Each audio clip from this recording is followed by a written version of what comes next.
Samir Kassir, nous nous souvenons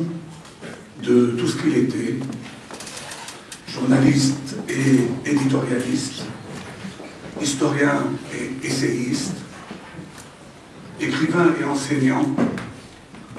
militant à la fois libanais, palestinien et syrien, et pour beaucoup d'entre nous, amis fidèles, mais sans complaisance, dont le regard, la voix et le sourire malicieux ne cessent de nous hanter 6 ans après sa disparition.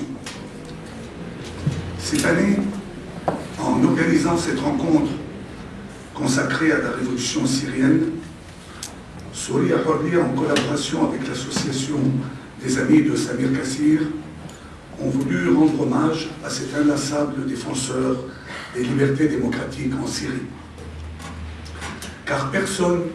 à ma connaissance, dans toute la presse arabe et internationale, n'a été aussi attentif que Samir au développement de la contestation populaire en Syrie. Personne n'a défendu les intellectuels syriens persécutés avec autant de conviction et de talent.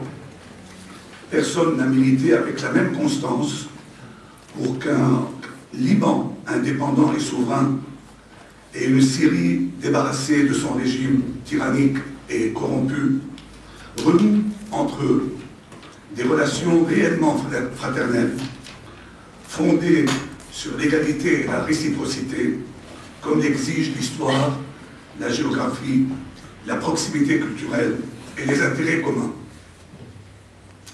Avant d'aborder le sujet qui m'a été imparti, à savoir le traitement par Samir des relations syro-libanaises, je voudrais insister sur 2 points qu'on a souvent tendance à occulter pour ranger Samir aussi bien au Liban qu'en Syrie dans un camp anti-syrien, alors qu'ils illustrent parfaitement ce qu'il a toujours été avant toute chose et qui est malheureusement assez rare sous nos latitudes, un homme libre. Le premier point, c'est que tous les éditoriaux de Samir dans Al-Nahar, portant sur les systèmes politiques libanais, ou presque tous, consistaient en une défense et illustration des libertés démocratiques et de l'état de droit, des valeurs républicaines.